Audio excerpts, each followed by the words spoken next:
సాగుతోంది. మళ్లీ కాంగ్రెస్ ఎమ్మెల్యేలు రిసార్టుకు చేరారు. బెంగళూరులో నిర్వహించిన సీఎల్పీ భేటీకి నలుగురు డుమ్మా కొట్టారు.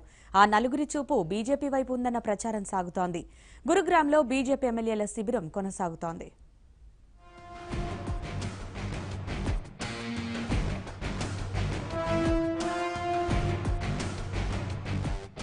కర్ణాటకలో మళ్లీ క్యాంప్ రాజకీయం మొదలైంది. 100 మంది బీజేపీ ఎమ్మెల్యేలు ఇప్పటికే హర్యానాలోని గురుగ్రామ్ రిసార్ట్లో మకాం వేయగా ఇప్పుడు కాంగ్రెస్ కూడా తన ఎమ్మెల్యేలను బెంగళూరు శివార్లలోని ఈగిల్టన్, వండర్లా రిసార్ట్లకు తరలించింది.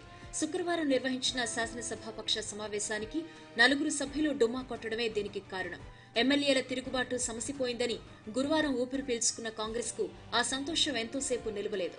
శుక్రవారం అత్యవసరంగా నిర్వహించిన సీఎల్పీ సమావేశానికి మాజీ మంత్రులు సతీష్ జార్కిహోళి, ఉమేష్ జాదవ్, ఎమ్మెల్యేలు మహేష్ కుమటహళ్లి, నాగేంద్ర గైర్హాజరు కావడం కలకలం రేపింది.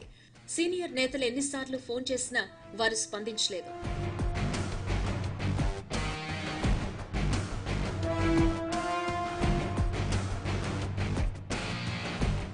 నాగేంద్ర తప్ప మిగతా ముగ్గురు ముంబై హోటల్లోనే మకాం వేసినట్లు తెలిసిందే.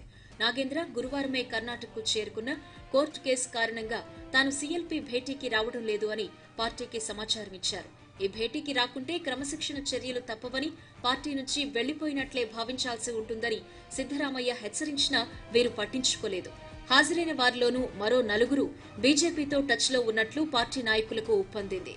దాంతో సీఎల్పీ భేటీ అనంతరం అందర్నీ 2 బస్సుల్లో రిసార్టుకు తరలించారు.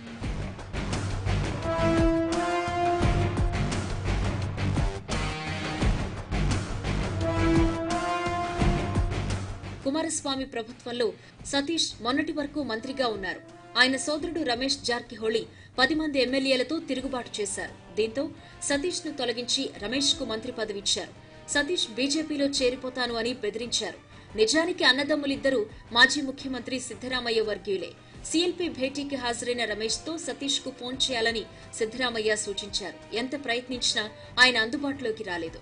సతీష్ గ్రూప్ లో ఆయనతో పాటు 6 ఎమ్మెల్యేలు ఉన్నారు. వీరంతా ముంబైలో మకాం వేగా ఆనంద్ సింగ్, భీమా నాయక్ గురువారం వెనక్కి రావడంతో కాంగ్రెస్ సంతోషించింది.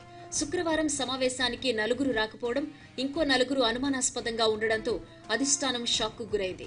మంత్రి పదవులు రానందుకు చాలా మంది కాంగ్రెస్ ఎమ్మెల్యేలు తీవ్ర అసంతృప్తితో ఉన్నారు. వీరిలో ఎవరూ చేజారిపోకుండా ఈగిల్టన్ రిసార్ట్ కు వారందరినీ తరలించడం విశేషం.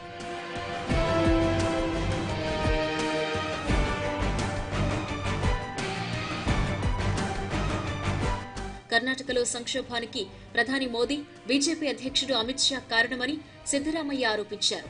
ప్రభుత్వాన్ని కూల్చాలి అని వీరే నేరుగా ప్రయత్నిస్తున్నారు అని అన్నారు. లోక్సభలో కర్ణాటక నుంచి బీజేపీకి 3 నుంచి 4 సీట్లు కూడా రావని, అందుకే తమ ప్రభుత్వాన్ని పడదోయాలని చూస్తున్నారని అన్నారు. 224 మంది సభ్యుల శాసనసభలో బీజేపీ 104 స్థానాలతో అతిపెద్ద పార్టీగా ఉంది. కాంగ్రెస్ 79 స్థానాలు, జేడీఎస్ 37 స్థానాలు, బీఎస్పీకి 1 స్థానం ఉన్నాయి. 2 స్వతంత్రులు ఉన్నారు. వీరిద్దరూ మద్దతు ఉపసంహరించుకున్నాక సంకీర్ణ బలం 120 నుంచి 118కి పడిపోయింది. ఇప్పుడు 4 కాంగ్రెస్ ఎమ్మెల్యేలు దూరం అవడంతో 114కి పడిపోయింది. సాధారణ మెజార్టీకి 113 మంది కావాలి. ఇంకో 4 కాంగ్రెస్ సభ్యులు బీజేపీ వైపు చూస్తున్నారు అని ఓ కాంగ్రెస్ నేత స్వయంగా తెలిపారు. ఇదే జరిగితే కుమారస్వామి ప్రభుత్వం కుప్పకూలడం ఖాయం.